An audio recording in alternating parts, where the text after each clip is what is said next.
jaajëf ci leeral yooyu noonu pour ubbi waxtaan wi bu dee may nga ma ko. ayca bismillah. El Malick moomu jiite assemblée nationale fan yii ñu dégg ay xibaar ci réseaux sociaux yi. tukkee ci jëmm ji ñuy wax Mollah Morgun.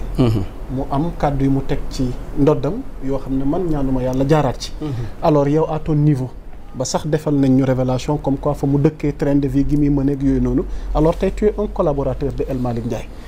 ginnaaw bi nga déggee kàddu yooyu noonu tey jii nii c'est l'occasion peut-être ñu laaj la ci loo ñu ci mën a leeralal. waaw question la boo xam ne su fekkoonte ne dañ naan dafa am question bu ñu sene question bu ñu sene lay doon. ndax ci diggante ñaar ñi mu nekk. bu dee Mollah Morgun xaw ma ko waaye bëggumaa def face ak moom ci ay xalaatam ndax nit ku nekk man dama lay bàyyi nga wax sa xalaat bu dee El Malick mooy sama njaatige waaye bëggumaa sol robu avocat di wër ci plateau di ko layal liñ koy wax ndax moom doyewuma loolu te soxlawu ko te xam naa ne li Mollah di wax la ci ëpp déranger wu ko waaye nag damaa am àqu wax li ma xam loolu moom sama àq la boo xam ne sénégalais nañ ma ko nangul yaa Moussa El Malick train de vie bu muy mane man gisuma ko en personne loolu mën naa koo wax te maa ngi jël sama borom nag seede ci li may wax ne yàlla képp kese moo tax ma di ko wax El Malick Ndiaye da doon liggéey cadre la woon fa mu doon liggéeyee naka jekk salaire bi mu doon am la ko manqué salaire ministre bëriwut biñ ko nommé ministre sax démissionné wut dafa jëloon disponibilité ndax jàpp ne day dem liggéeyi bu jeexee bis mën naa ñëw mu delluwaat ci liggéeyam mois de mars bii ñu nekk ci début mois de mars bii lay door a démissionné fa mu doon liggéeyee te dafa fekk ne poste bi mu yoroon foofu dafa am keneen ku ko soxla ñu ne ko bu El Malick démissionné wut doo ko mën a jël moo tax mu démissionné mu jël ko loolu mooy benn kon kooku wax dëgg yàlla mi ngi doon liggéey mi ngi tedd beneen bi ci topp mooy fi mu waa ji wax ne fa la dëkk moom El Malick du fu ñu luyee état moo ko moom logement état lañ ko jox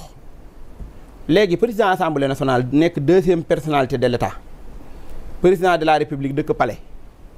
premier ministre dëkk petit palais président El Malick ñu dëkkal ko ci ab résidence léegi loolu wërta jur problème wërta jur it ay polémique ci loo xam ne état moo ko moom ci koo xam ne état moo la war a gàddul lépp ñun fi ñu war a toog mooy résultat bi lan lay doon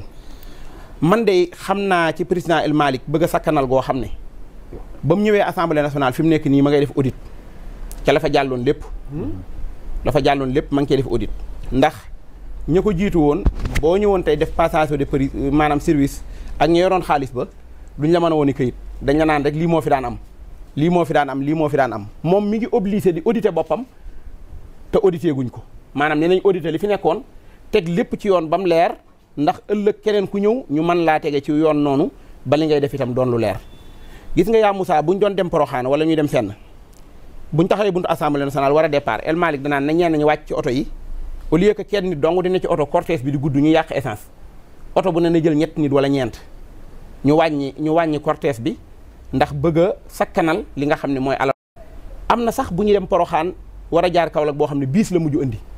dugal ci député yi ñu bàyyi fa oto yi ndax bañ mu nekk kenn ku ne taal sab 4x4 lakk 100 000 francs dem aller retour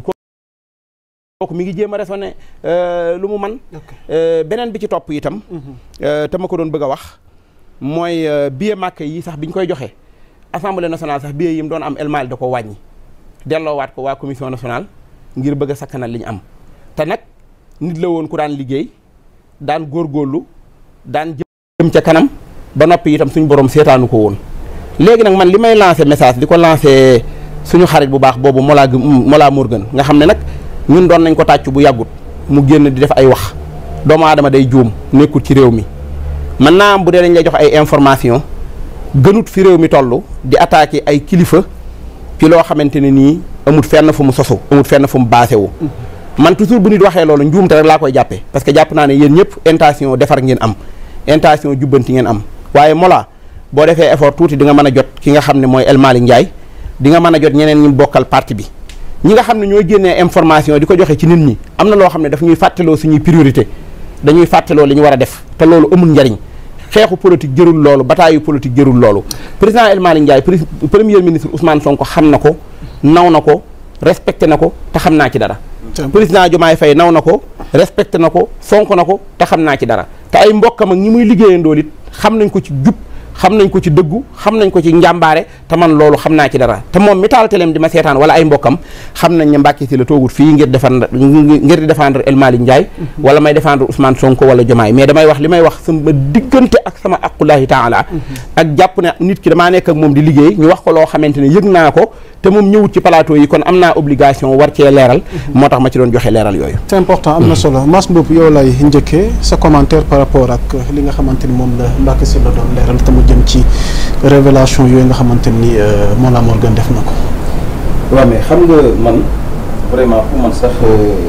yàpp askanu Sénégal moo tax nga tudd El Malick tudd Mollah Morgun pour man loolu yabaate la parce que li mbir mi dañ koy wax comme ni mu nekkee parce que ñii dafa am fu ñu jaar man bi ma gisee El Malick taxawaayam ci opposition bi ba muy taxaw dëgg ba ñu takkal ko bracelet électronique bi mu nekk koo xamante ne il a été toujours constance am boobu tey moo ko may ba tey muy diriger deuxième institution bi ëpp solo ci réew mi mu assemblée nationale. xam nga bi Diomaye nekkee président de la république ñu ne Sonko premier ministre El Malick président assemblée nationale mooy le projet est sécurisé ñi xam na li ñuy def parce que damay rappeler nit ñi El Malick c'est un homme de valeur nit la koo xamante ne boo ko xoolee ci wàllu diine ku am diine la waaye ku am ay valeur la léegi nag Mollah moom c'est Mollah waaw man bëgguma sax attardé wu ci moom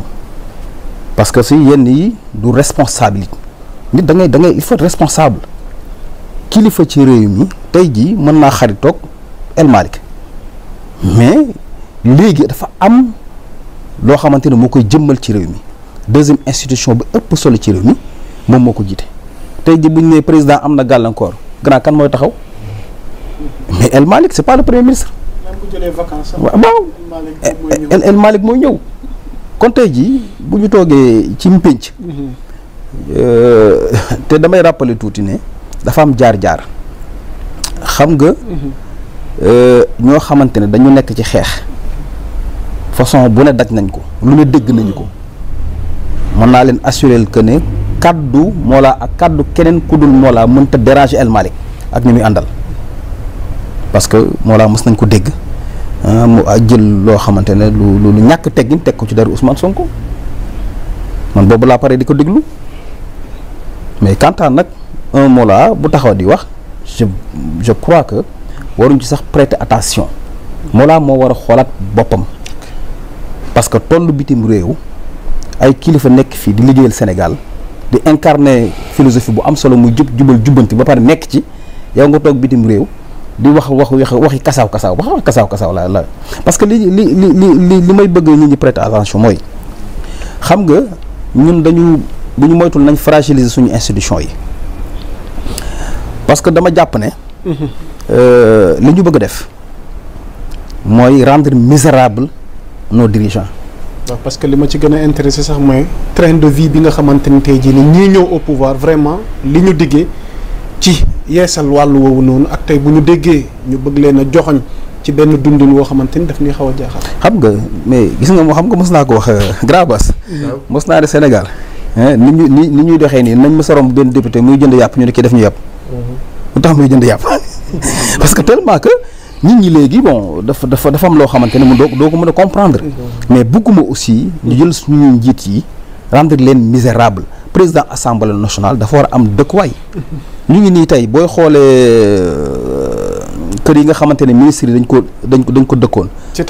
waaw te ñu jaay ko Tahirou Sarr à 7 milliards. te terrain mi ba rek jar na 22 milliards. ñii ñëw mais di rationaliser les dépenses de l'État lu bëri ñu supprimer ko même Mbacké Sylla dégg nga li mu wax ci taxawaay bu El Malick am te ñoom ci logique boobu la ñuy dox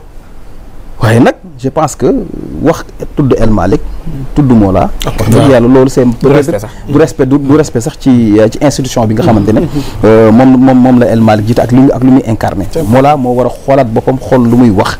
waaw te vraiment ay waxu Mollah moom jarul dóor sa doom franchement c'est important alors ma jox Abdoulaye Mbow souvent c'est pas les personnes mais peut-être le contenu ak li ci information leeral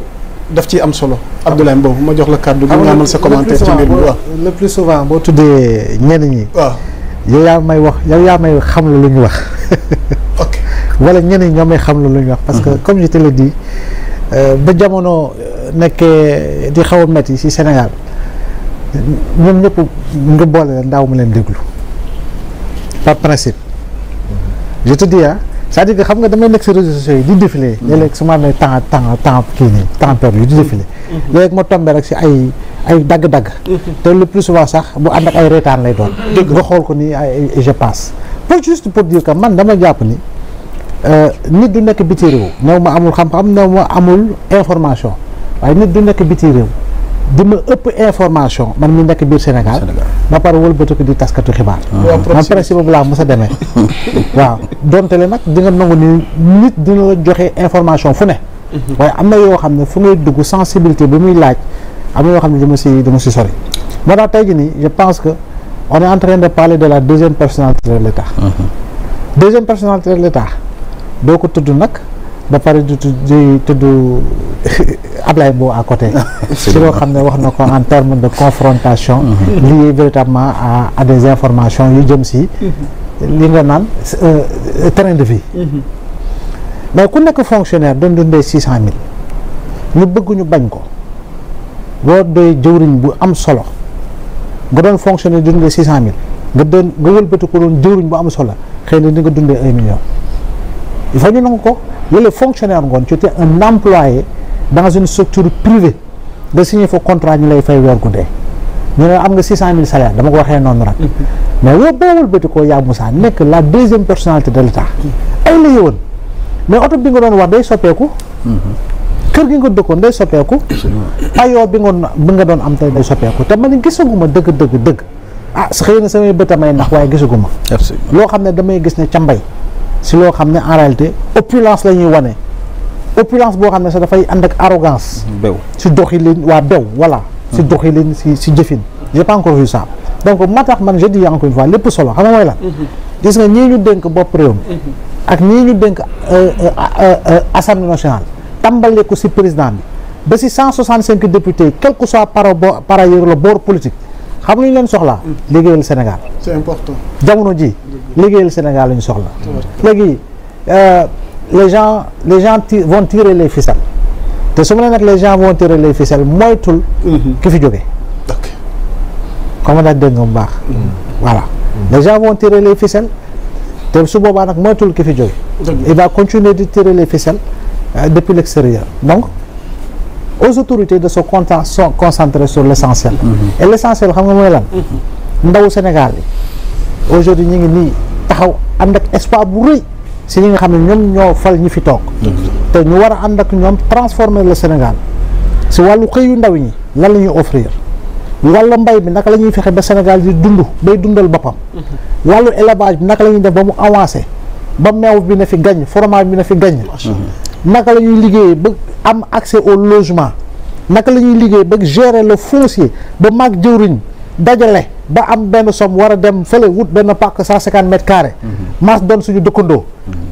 ce sont ces sujets là qui intéressent les Sénégalais très sincèrement te foofu nag la ñu bëgg a jëm te si loolu la ñu war a mën a liggéey te jàpp naa ne respecter institution yi nag moom dafa war gis nga loo critique gouvernance Macky Sall si doxalin si jëfin si feey nga doon critiquer waaye jëmm yi respect